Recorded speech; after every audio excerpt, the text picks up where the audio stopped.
జనగాంలో ఆదివారం జరిగిన భారీ అగ్ని ప్రమాదంలో తన కుమారుడి వస్త్ర దుకాణం కాలిపోయిందని మనోవేదనకు గురై స్వర్గం లక్ష్మీనారాయణ సోమవారం గుండెపోటుతో మరణించారు.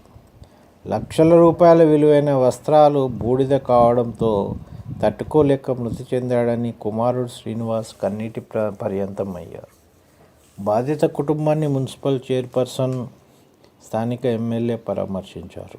అగ్ని ప్రమాదానికి గురైన 3 వస్త్ర దుకాణాలను పరిశీలించారు.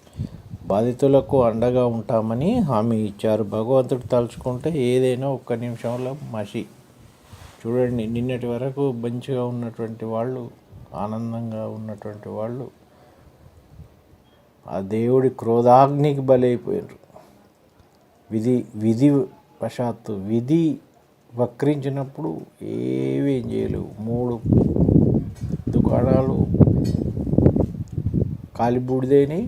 ఒక ప్రాణం పోయింది గుండె తట్టుకోలేక. కుమారుడు దుకాణం ఇట్లా కాలిపోయే వరకు గుండె తట్టుకోలేక తను గుండె వలిగిపోయాడు.